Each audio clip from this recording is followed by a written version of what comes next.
My sister stole my $680,000 trust fund by forging my signature. When I angrily confronted her about it, Dad called me unstable and sparked family rumors. When I audited the file, the verifier's license was expired. The moment I opened the metadata, their lies collapsed. Hey everyone, welcome back to Van's Rock Stories. Before we jump in, let me ask you something. What would you do if the people you trusted most suddenly became the people you had to investigate? If you've ever dealt with family conflict, inheritance drama, or betrayal from someone close to you, leave a comment below. And if you enjoy stories like this, don't forget to subscribe. My name is Savannah Mercer. I'm 36 years old and I work as a corporate compliance analyst. Basically, my job is to find problems before they become disasters. What happened to me started on a Monday morning at exactly 6:12 a.m. I know the time because the notification woke me up. Half asleep, I grabbed my phone and saw an alert from the investment firm handling the account my grandmother had left me. At first, I assumed it was routine. Then, I read the subject line. Account access restricted pending ownership review. That got my attention. I opened the message and read it twice. The wording was vague, but clear enough. Access to certain functions had been restricted while ownership documentation was being reviewed. The strange part? There shouldn't have been any ownership questions at all. The account had been established for years. Nothing had changed recently. As far as I knew, there was no reason anyone should be reviewing it. I got ready for work and tried not to think about it. But throughout the morning, I kept reopening the notification. Something about it bothered me. Around lunchtime, another thought suddenly hit me. 2 days earlier, my father had called. At the time, the conversation seemed harmless. Now it didn't. I remembered him asking, "Have you ever thought about letting someone help manage that money?" I laughed. "What money?" "You know exactly what money." He was talking about my inheritance. Nearly $680,000 my grandmother had left directly to me, not to the family, not divided among siblings. To me. My grandmother had made that very clear. "Dad, it's already professionally managed," I told him. "That's not what I mean." "Then what do you mean?" There was a short pause. Then he said, "Families should work together. Sometimes assets should benefit everyone." At the time, I brushed it off. I didn't want an argument, so I simply said, "I'm happy with how things are." He sounded disappointed, but the conversation moved on. Or at least I thought it had. Sitting at my desk that Monday afternoon, I found myself replaying every word. Maybe it was unrelated. Maybe I was overthinking. Still, the timing felt uncomfortable. The more I thought about it, the more questions I had. Why was my account under review? Who submitted ownership documents? And why hadn't anyone contacted me before restricting access? By late afternoon, I finally called the investment firm. After sitting on hold longer than I wanted, I reached a representative. She verified my identity and pulled up the account. At first, her tone was routine. Then she went quiet. Not for long. Just long enough for me to notice. "Ms. Mercer," she said carefully, "I think this matter would be better discussed in person." I frowned. "In person? Why?" "I can see documentation related to an ownership authorization matter." My stomach tightened. "What kind of authorization?" "I'm sorry, but I can't discuss the details over the phone." "Is someone trying to make changes to my account?" Another pause. Then she said, "I strongly recommend scheduling an appointment." The answer raised more questions than it solved. So I booked the earliest available meeting. Before ending the call, she added one final detail. "Please bring identification. The review involves ownership authorization documents that have already been submitted." Not requested, not pending, submitted. After that, I couldn't focus on work anymore. I just sat there staring at my screen. Someone had apparently submitted ownership documents connected to my inheritance, and I had absolutely no idea who. I arrived at the investment firm's office a little early, not because I was eager to be there. I just wanted answers. The woman at the front desk checked my ID and asked me to wait. A few minutes later, a representative named Karen introduced herself and led me into a meeting room. She seemed relaxed, like this was just another routine appointment. "Thank you for coming in, Ms. Mercer." "Honestly, I'd just like to know what's going on," I said. "Of course." She opened a folder and slid a document across the table. "This is the authorization form that triggered the review." I looked down. At first, nothing seemed unusual. Then I saw the signature. My signature. Or at least, something that looked exactly like it. For a few seconds, I just stared. The handwriting was close enough to make me uncomfortable. The shape of the letters. The way I usually connected my first and last name. It looked real. Too real. "You recognize it?" Karen asked. I looked up. "Where did this come from?" "It was submitted as part of a request involving your account." "Who submitted it?" "That information is still being reviewed." I looked back at the page. "No." "Who signed it?" Karen gave a polite smile. "The kind people use when they think the answer is obvious." "Sometimes clients forget paperwork they've signed." I shook my head. "I didn't forget." Her smile faded slightly. "I never signed this document." The atmosphere changed immediately. Until that moment, she seemed to believe this was a simple misunderstanding. Now she picked up her pen. "You are formally disputing the signature?" "Yes." "I'm saying somebody signed my name without my authorization." She made a note. For the first time, she looked genuinely concerned. Karen asked me to review the rest of the paperwork. Most of it involved transferring management authority over the account. It didn't transfer ownership directly, but it would have given another party significant control over the assets. That bothered me. This wasn't a random mistake. Someone had gone through an entire process and submitted official documents. Whoever did it knew exactly what they were trying to accomplish. Karen pointed to the signature page. "The form indicates it was signed 4 weeks ago." I checked the date. Almost a month earlier. I immediately knew I hadn't signed anything that week. I remembered exactly what I had been doing. Work deadlines. Meetings. A compliance audit project that had consumed most of my schedule. There was no chance I had visited this office. "I can tell you with complete confidence that I wasn't here." Karen nodded. "I understand." That response surprised me. She wasn't challenging me anymore. She wasn't treating me like a confused client. She was treating me like someone reporting potential fraud. The rest of the meeting was mostly questions. Had I authorized anyone else to act for me? No. Had I signed any recent financial documents? No. Did anyone have access to personal records containing my signature? That question stuck with me. I hesitated, then answered carefully. "Not that I'm aware of." By the end of the meeting, Karen explained that the case would likely be escalated for further review. Not because ownership had changed, because the authenticity of the submitted documents was now being questioned. That was the moment I stopped believing this was an administrative error. Someone had intentionally submitted paperwork connected to my inheritance. When the meeting ended, Karen handed me copies of everything.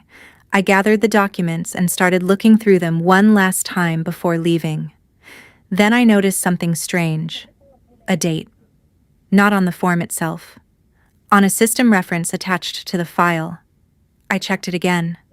The paperwork claimed it had been signed nearly a month ago, but the digital processing record looked much newer.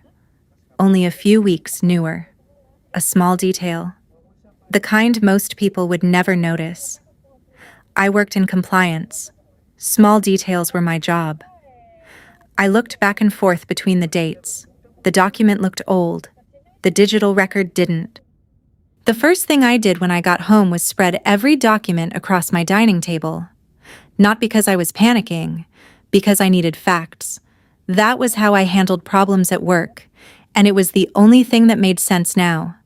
I opened my laptop, pulled up old records, and started comparing signatures, tax returns, mortgage documents, employment forms, anything that contained a verified signature from me. At first, I expected the differences to be obvious. They weren't. That was the problem. The signature on the authorization form was good. Very good. The slant matched. The spacing matched. Even some of the little inconsistencies matched. Most people don't sign their name exactly the same way every time. There are tiny variations. Whoever created that signature seemed to understand that. I leaned back in my chair and stared at the document. The more I compared it, the less it felt like random fraud. This wasn't someone guessing what my signature looked like. It felt like someone had studied it. That thought sat with me for a while. I got up, made coffee, and tried stepping away from the table. It didn't help. The question kept following me.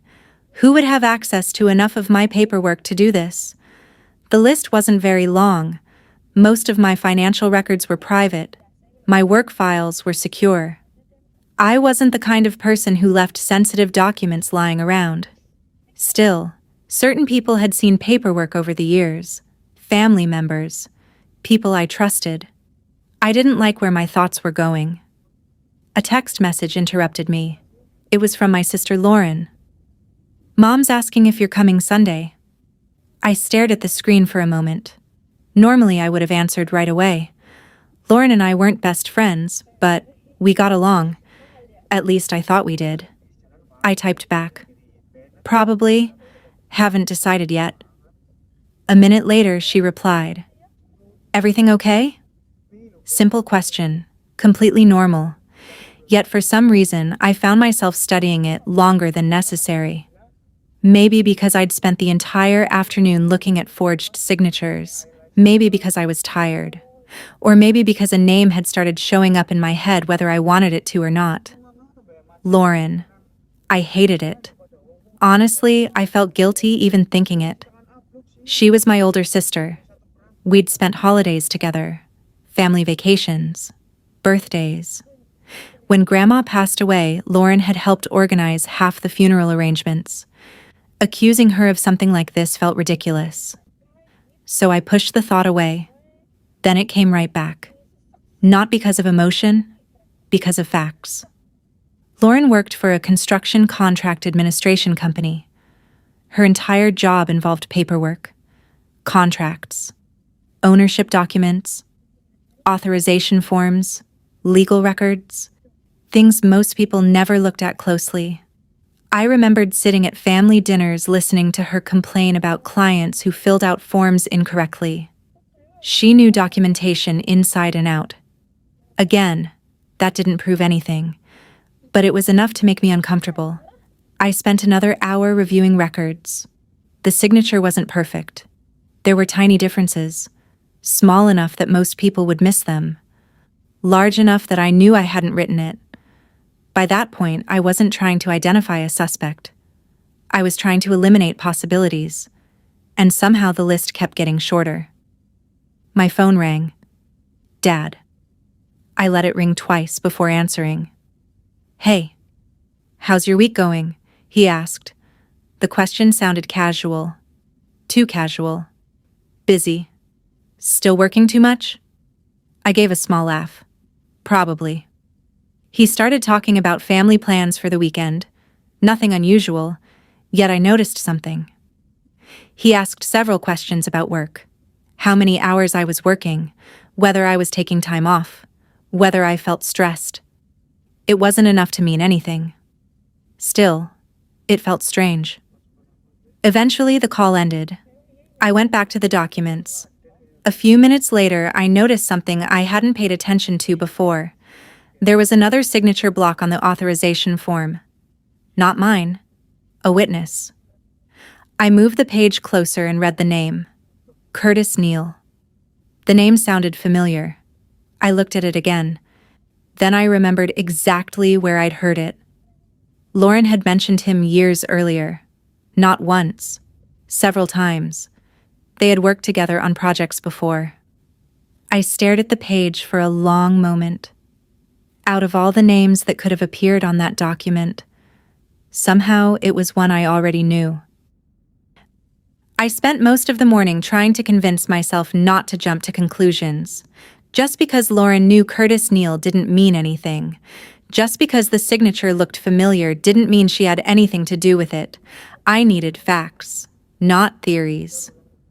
That was exactly why I scheduled a consultation with an inheritance attorney.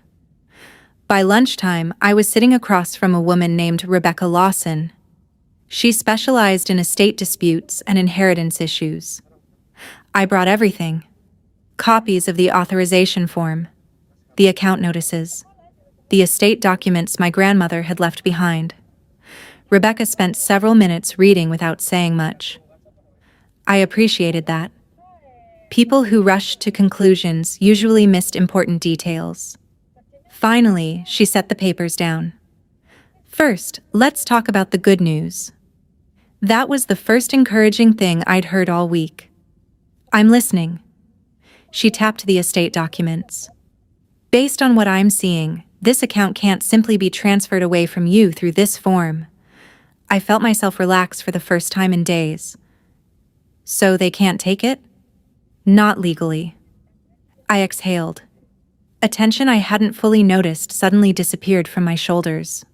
For a moment, I thought maybe the situation wasn't as bad as I'd feared. Then Rebecca continued. The bad news is that legal ownership isn't the only issue.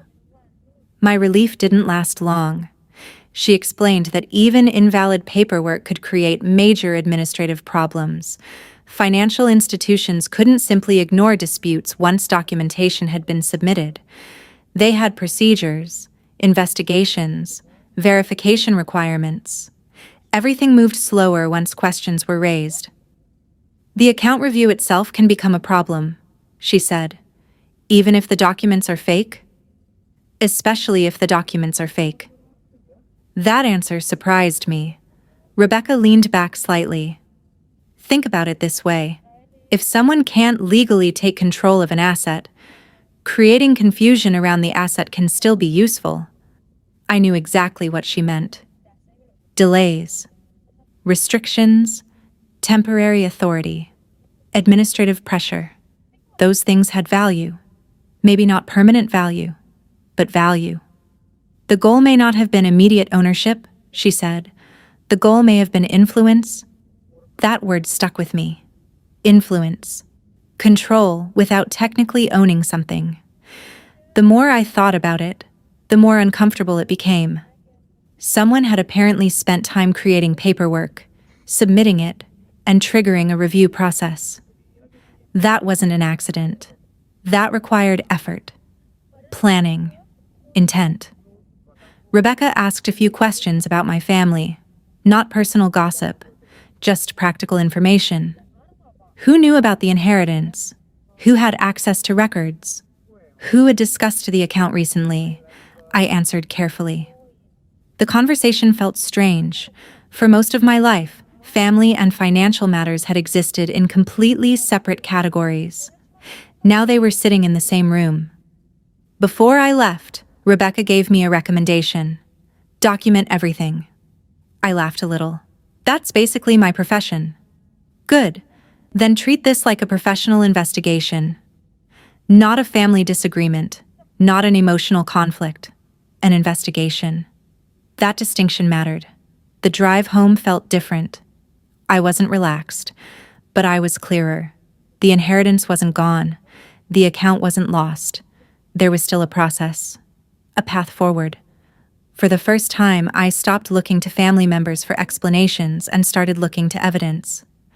That evening, I was making dinner when my phone rang. Dad. Again. I considered letting it go to voicemail. Instead, I answered. Hey. His voice sounded casual, too casual. How's everything going? Busy.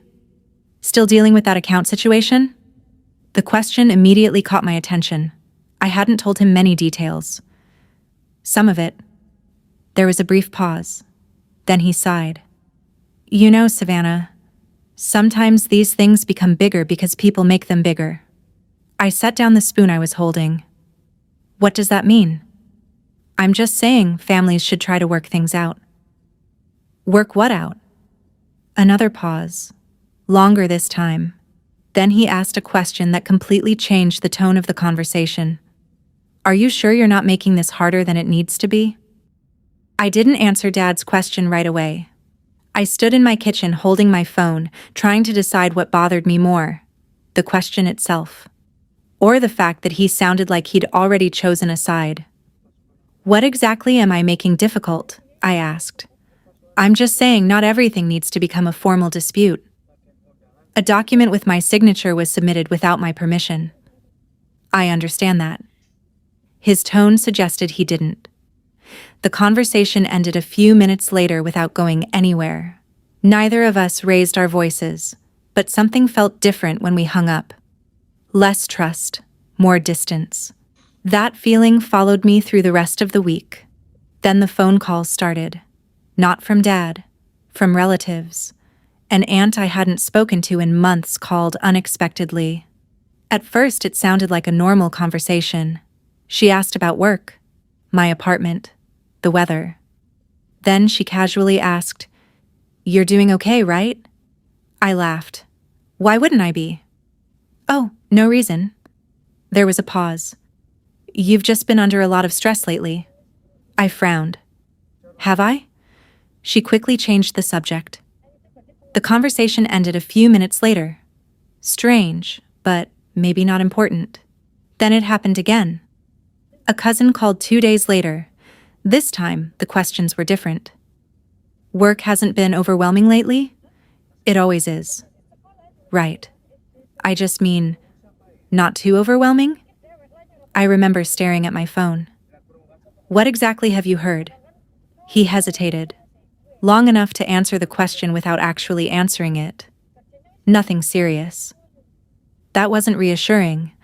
By the weekend, I had heard versions of the same conversation 3 separate times. Everyone sounded concerned. Nobody could explain why. Everyone hinted at stress. Nobody could point to a specific incident.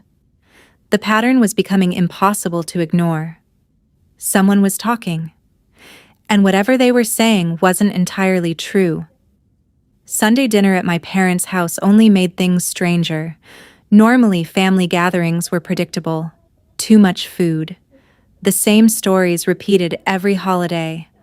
Dad talking about projects around the house. Mom asking everyone whether they were eating enough vegetables. Nothing exciting. This time, I noticed people watching me. Not openly. Just little glances. Tiny pauses after I spoke. The kind of behavior you only notice when you're already paying attention. Lauren arrived about 20 minutes after I did. As soon as she walked in, she smiled and hugged me. Hey, stranger? Hey. She seemed cheerful, relaxed, completely normal, maybe a little too normal. Throughout dinner, she kept checking in on me. You doing okay? I'm fine. You sure? Yes. Work still crazy? I looked at her. Why does everyone keep asking me that? The table went quiet for a second. Lauren laughed softly. No reason. Just making conversation. A few people smiled awkwardly. Then everyone moved on. But I noticed something. Nobody seemed surprised by the question, almost like they'd already had similar conversations before. The rest of dinner felt polite, comfortable on the surface, strange underneath. Lauren was friendly the entire evening, helpful, supportive. The kind of sister nobody would ever suspect of anything. And somehow that made me more uncomfortable.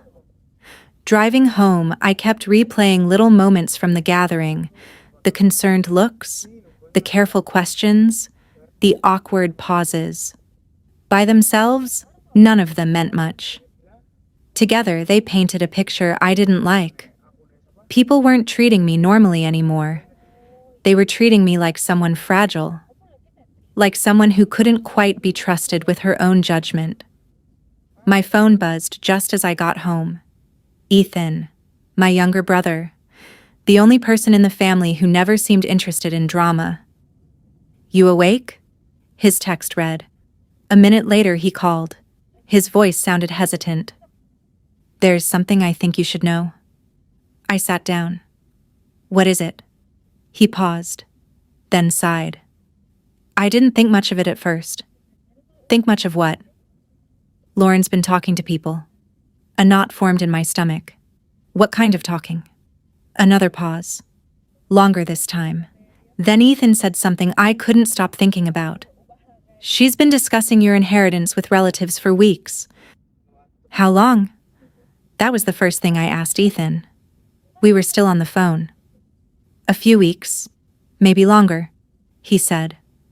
A few weeks before the account review? Yeah. I rubbed my forehead. What exactly has she been telling people? Ethan hesitated. I don't think she's accusing you of anything directly. Then what is she doing? Mostly implying things. I hated that answer because I immediately understood what he meant. Implications were harder to challenge. People fill in the blanks themselves. Ethan continued. She keeps telling people you're overwhelmed, that you've been stressed since Grandma passed away, that you're working too much. I let out a slow breath. That's why everyone keeps asking if I'm okay. Probably. The call lasted another 20 minutes. Unlike everyone else, Ethan wasn't trying to convince me of anything. He wasn't defending Lauren. He wasn't defending me. He was asking questions. Actual questions. The kind people ask when they want to understand what happened. By the time we hung up, I'd made a decision. I was done arguing, done explaining, done trying to change people's opinions. If this was becoming a dispute, I was going to treat it like one. The next morning, I created a folder on my laptop, then another, and another. Emails, text messages, call logs, meeting notes, screenshots. Anything connected to the account review went into a file. If somebody made a claim, I documented it. If somebody changed a story, I documented that too. The process felt familiar, almost comforting. Facts were easier than emotions. Facts stayed where you put them. People didn't. A few days later, my aunt called again. This time, I paid closer attention. Lauren said everyone's worried about you. There it was. Directly this time. Worried about what? Oh, nothing serious. The same answer again. Just packaged differently. Later that afternoon, a cousin texted me. His version wasn't exactly the same. According to him, people were concerned because I was becoming obsessive about the inheritance. Obsessive. That was a new one. I added it to my notes. The strange thing wasn't that people were talking. Families always talk. The strange thing was how inconsistent everything sounded. One person thought I was emotionally exhausted. Another thought I was angry. Someone else thought I was making reckless financial decisions. The details kept changing. Only the conclusion stayed the same. Apparently, I wasn't acting like myself. The more conversations I had, the more obvious it became. Nobody had the same version of the story. One evening, I spread my notes across the dining table again. Not legal documents this time. Family conversations. I started comparing them. The pattern jumped out almost immediately. Different relatives were repeating similar themes, but the specifics never matched. It was like everyone had heard different chapters of the same book. And somewhere along the way, details had been added, removed, or exaggerated. My phone buzzed. Ethan. You busy? Depends. He laughed. Still building your evidence board? Basically. Good. I smiled despite myself. Ethan had become the one person who made this whole situation feel less isolating. Not because he automatically agreed with me, because he listened. There was a huge difference. For the next few minutes, we talked about normal things. Work, sports, a movie he'd recently watched. It was probably the most normal conversation I'd had all week. And honestly, I needed it. The conflict had started bleeding into everything. Family dinners, phone calls, random weekdays. Even silence felt different now. Before ending the call, Ethan said something that stuck with me. People notice who's calm. What does that mean? It means eventually they're going to start noticing who isn't. I thought about that long after we hung up. The next morning, I was reviewing emails connected to the account review when I found something odd. Actually, more than odd. Useful. One message referenced a discussion that supposedly happened almost a month earlier. I checked the date. Then I opened another email from only a few days ago. Same topic, same people, completely different timeline. I read both messages twice, then a third time. The dates couldn't both be true. Someone had either remembered events incorrectly or changed the story somewhere along the way. I opened a new note and copied both timelines side by side. The contradiction was impossible to miss. I spent the next several days waiting, and honestly, waiting was becoming the hardest part. The investment firm's audit team had officially started reviewing the verification records connected to the authorization form. That sounded promising. The problem was that audits move at the speed of audits. Slowly, painfully slowly. Life, unfortunately, didn't pause while I waited. I still had work, deadlines, meetings, clients who expected answers. One afternoon, I caught myself staring at the same spreadsheet for nearly 10 minutes without reading a single line. My coworker Melissa noticed immediately. "You okay?" "Yeah." She raised an eyebrow. That wasn't a convincing answer. I laughed. It was probably the first genuine laugh I'd had all week. "I'm dealing with some family stuff." "Bad family stuff or annoying family stuff?" "Currently both." "That's usually how family stuff works." The conversation was brief, but it helped. For a few minutes, I felt normal again. Then my phone buzzed with another email notification, and my attention immediately shifted back to the investigation. That had become my routine. Work, family drama, work, account review, work. More questions. Even simple things felt different now. I found myself checking emails before bed, reviewing notes during lunch, mentally replaying conversations while driving home.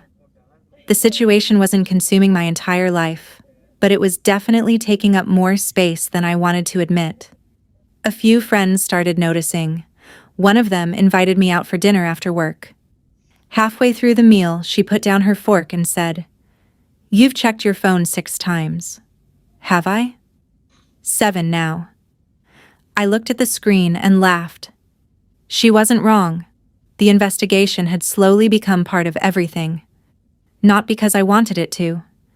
Because uncertainty has a way of following you around. A week later, Rebecca called. I answered before the first ring finished. "Any news?" "A little." My heart rate immediately picked up. Not panic, just anticipation. The audit team completed part of their verification review. I grabbed a notebook. What did they find? They identified an issue involving the verifier listed on the document. For a second, I wasn't sure what that meant. Then I remembered the witness signature. Curtis Neal. I sat down. "Okay," Rebecca continued. "The license associated with the verification appears to have been inactive on the date listed in the paperwork." I blinked. Inactive? Expired. For the first time in weeks, I felt something other than frustration. Hope. Not certainty. Not victory. Just hope. Because that wasn't an opinion. It wasn't a family argument. It wasn't somebody's interpretation of events. It was an objective fact. A professional license either existed on that date or it didn't. "How significant is that?" I asked. Significant enough that the auditors flagged it immediately. I looked down at my notes. The forged signature. The timeline inconsistencies. The strange family conversations. Now this.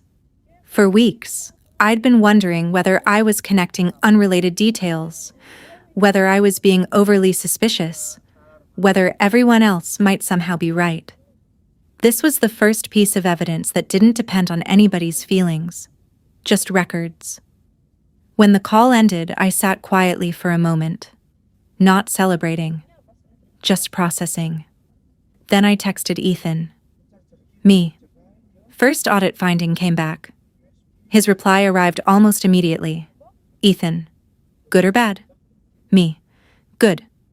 A minute later, he called. I could hear the relief in his voice. Finally. Yeah.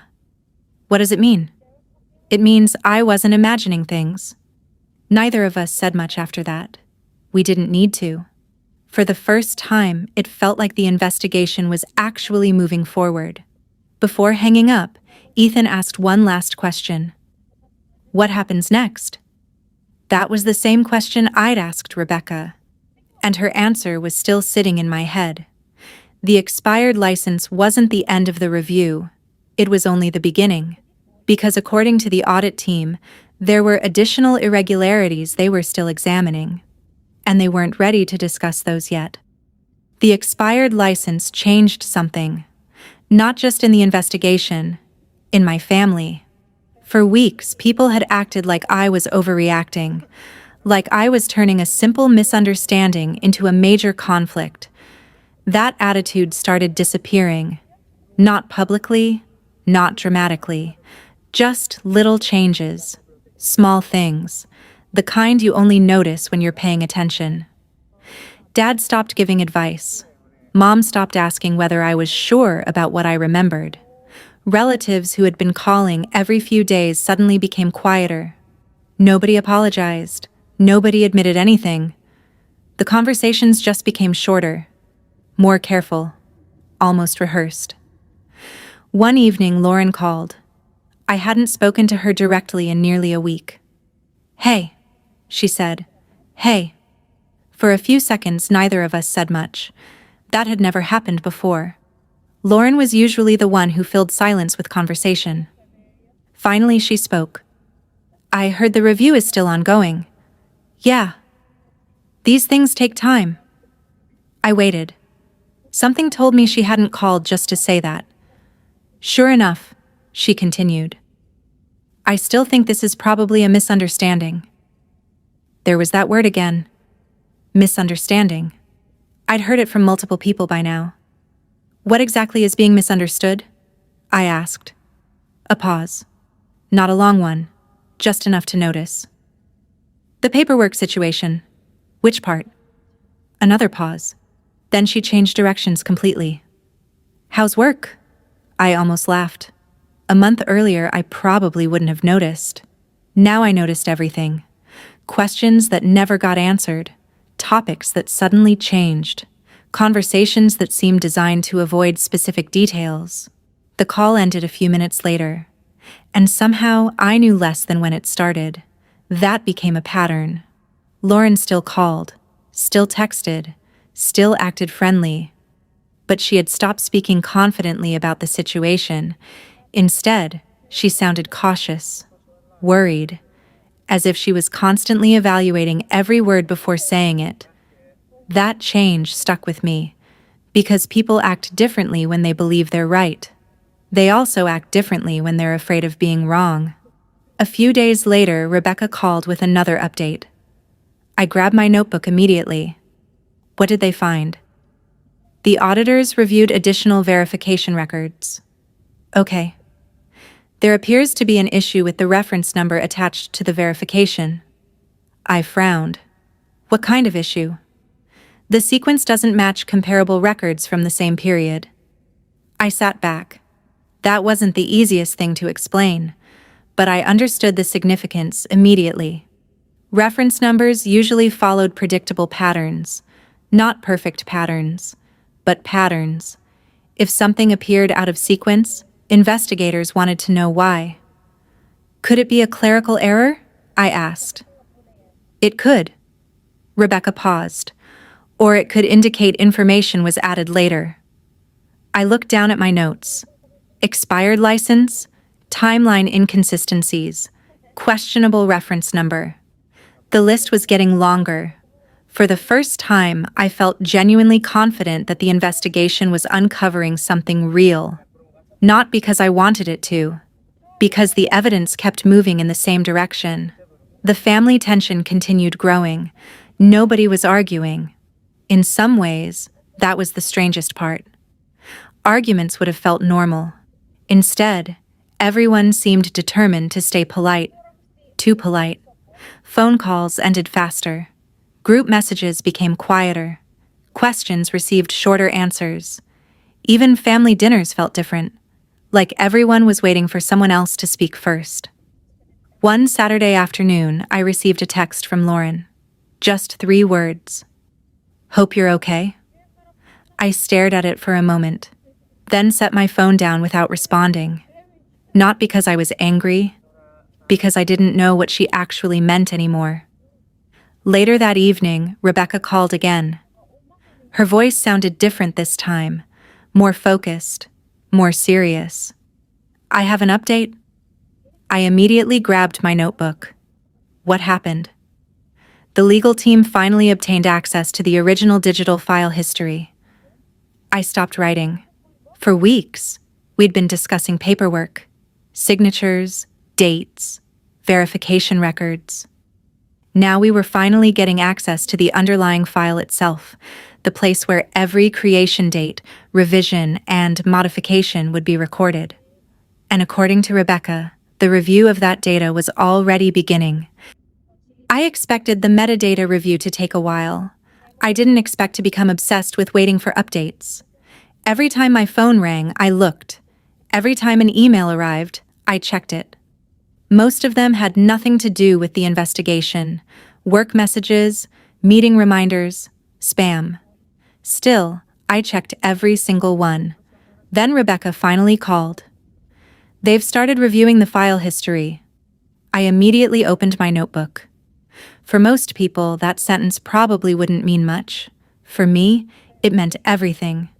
Metadata tells stories, not emotional stories, technical stories, the kind that are difficult to argue with, creation dates, modification records, storage logs, version histories.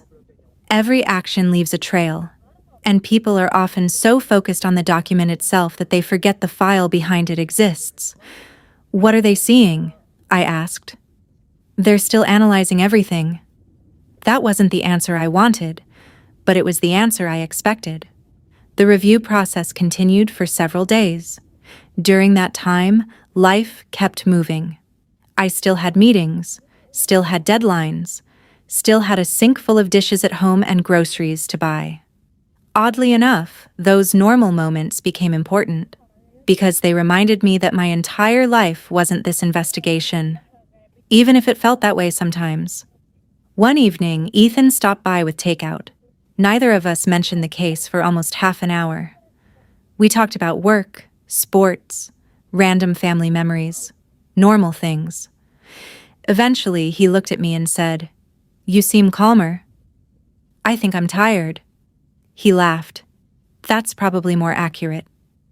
Honestly, he wasn't wrong. Weeks of uncertainty had worn me down. But something else had changed too. The evidence was becoming stronger. And the stronger the evidence became, the less energy I spent questioning myself. A few days later, Rebecca called again. This time, she got straight to the point. "The timestamps are creating problems." I sat up immediately. "What kind of problems?"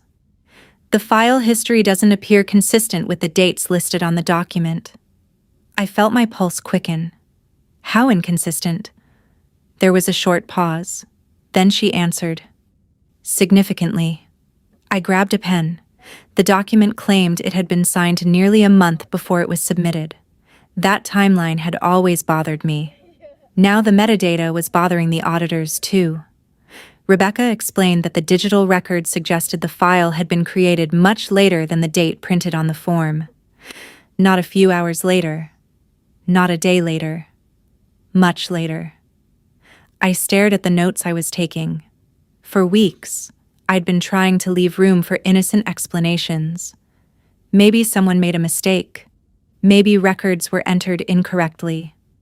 Maybe there was some administrative confusion nobody had identified yet. Those possibilities were getting harder to believe. Not impossible, just harder. Every new finding pointed in the same direction. The timeline wasn't lining up. The verification wasn't lining up. The reference numbers weren't lining up. Too many things were failing at the same time. Rebecca must have sensed where my thoughts were going. Remember, the review isn't finished. I know. And conclusions haven't been finalized. I know. But I also knew something else. I had stopped searching for ways to explain the evidence away. That stage was over.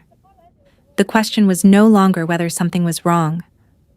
The question was, how much was wrong?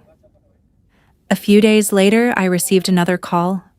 This one wasn't from Rebecca. It was from a representative coordinating the dispute review. The conversation was brief, professional, carefully worded. Then they told me why they were calling. A formal meeting was being scheduled. Representatives from the investment firm, legal counsel, relevant family members, and the verifier listed on the document, Curtis Neal. I wrote the date and time down. When the call ended, I looked at the note sitting on my desk. For weeks, everything had existed in separate pieces: documents, phone calls, contradictions, audit findings. Now all of those pieces were heading into the same room. I arrived 20 minutes early, partly because I wanted time to think, mostly because I didn't trust myself to deal with unexpected traffic that morning. The meeting was being held in a conference room at the investment firm's regional office. Nothing dramatic about it. A long table, a large monitor mounted on the wall, stacks of documents. Bottled water nobody seemed interested in drinking. The kind of room designed to be neutral. As people slowly arrived, I noticed something immediately. Nobody looked comfortable, not even the professionals. Rebecca sat beside me reviewing notes. Across the table were representatives from the investment firm and members of their compliance department. A few seats away sat Curtis Neal, the verifier whose expired license had become one of the biggest problems in the review. Then my family arrived: Dad, Lauren, Mom, a couple of relatives who had been involved in conversations about the inheritance. Nobody avoided eye contact. But nobody seemed eager to make conversation either. The atmosphere wasn't hostile, just tense. Like everyone understood that assumptions were about to collide with evidence. The meeting began with procedural explanations. The compliance manager outlined the purpose of the review, the findings, the documentation process. Nothing emotional, just facts. I appreciated that. For months, emotions had dominated nearly every family conversation. Stress, intentions, motives, feelings. Today was different. Today was about records. Eventually, Rebecca nodded toward me. My turn. I stood and connected my laptop. The room became very quiet. I wasn't there to accuse anyone. That was important. I wasn't there to tell people what I believed. I was there to show them what existed. Nothing more. I started with the timeline, the account restriction notice, the authorization request, the claimed signing date.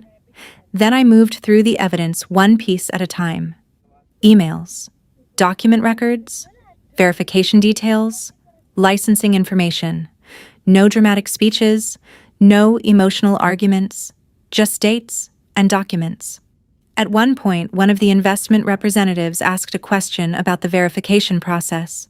A compliance officer answered before I could. The licensing record has already been independently confirmed.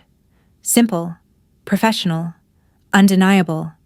I noticed Curtis looking down at the table. Not angry, not defensive, just very quiet. Then we moved to the next issue, the verification reference number. The audit findings showed the numbering sequence didn't align with comparable records from the same period. Again, not proof by itself. But another inconsistency, another question without a good answer. One inconsistency can happen. Two raises concerns. Several start forming a pattern. The room felt different now. I could sense it. Not because anyone said anything, because people stopped interrupting, stopped offering alternative explanations, stopped filling silence with theories. Several relatives who had spent weeks questioning me now looked like they were hearing parts of the story for the first time. Dad barely spoke. Lauren crossed and uncrossed her arms several times. Small gestures, nothing dramatic, but enough to notice. The biggest change was that nobody seemed certain anymore. For months, I had been portrayed as the emotional one, the stressed one, the suspicious one. Yet every piece of evidence presented that morning came from independent records. Not my opinions, not my assumptions, records. The compliance manager eventually summarized what had been shown so far. Multiple findings, different sources, different review teams, all pointing toward the same concerns. Hearing someone else say it carried a different weight. Because it wasn't coming from me. It was coming from the investigation itself. Then the conversation shifted to the digital file history. The metadata review. The final section. The section everyone had been waiting for. An analyst connected to the presentation system and began displaying the file records on the large monitor. Creation dates, storage records, revision history. Technical information that probably looked meaningless to most people in the room. To me, it looked like a timeline that couldn't be coached, persuaded, or pressured. The analyst clicked to the final record. A new screen appeared. Rows of metadata filled the display. The room went completely silent. No questions, no explanations, no immediate objections. Just people staring at the screen. Nobody argued with the metadata. That's what I remember most. Not a confession, not a dramatic confrontation, just silence. The final review showed exactly what the auditors had suspected all along. The document couldn't have been created when it claimed to have been created. The dates didn't match. The revision history didn't match. The verification records didn't match. Too many independent facts were pointing in the same direction. By the end of the meeting, nobody was calling it a misunderstanding anymore. A few weeks later, the investment firm officially removed the restriction on my account. The inheritance was fully returned to me, all $680,000, exactly as my grandmother had intended. When I received the email confirming everything, I just sat there staring at the screen. I expected to feel excited. Instead, I felt relieved. The uncertainty was finally over. The legal side wrapped up fairly quickly after that. The evidence had become too difficult to dispute. Curtis faced professional scrutiny over the verification issue. Lauren's employer opened an internal review regarding concerns about documentation practices. I didn't spend much time following what happened next. Honestly, I was tired. I'd spent months proving the truth. I didn't want the rest of my life to revolve around what came afterward. What surprised me was how differently the emotional consequences unfolded. The legal dispute ended. The family damage didn't. Dad called a few times. Our conversations were polite, but something had changed. Neither of us really knew how to talk about everything that happened. Mom tried harder. She invited me over more often and checked in regularly. Sometimes things almost felt normal. Almost. Lauren became distant. The texts became less frequent. Then they mostly stopped. I wish I could say we repaired our relationship. We didn't. Some trust can be rebuilt. Some can't. The relationship that became stronger was the one I least expected. Ethan. Throughout the entire situation, he never demanded proof before listening. He never assumed I was right. But he never assumed I was wrong either. He asked questions. He paid attention. He stayed. By the end of everything, Ethan felt like more than a brother. He felt like someone I could genuinely depend on. A few months later, I was cleaning my living room when I found my grandmother's old compass, a small brass compass she'd owned for years. The funny thing was that it never pointed perfectly north. It always drifted slightly to the left. Not enough to be useless. Just enough to notice. I remembered asking Grandma about it when I was younger. She smiled and said, "Being a little off course isn't the same thing as being lost." Back then, I didn't understand what she meant. Now I did. The inheritance mattered. But it wasn't the most valuable thing she left me. What she really left me was the ability to trust facts when emotions became unreliable, to stay patient when people wanted a reaction, to keep looking for the truth even when it would be easier to look away. I placed the compass back on the shelf and looked at it for a moment. Then a thought hit me. The forged document wasn't the biggest betrayal. The investigation wasn't the hardest part either. The hardest part was discovering how quickly some people were willing to believe there was something wrong with me before they were willing to look at the evidence. And that's the lesson I carried forward. Truth doesn't always move quickly. Sometimes it takes weeks, sometimes months, but facts have a way of surviving longer than rumors.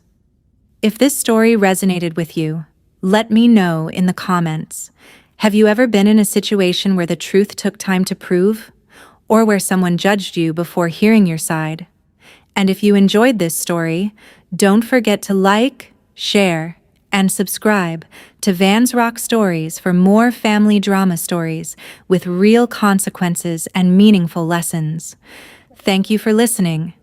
Take care, and I'll see you in the next story.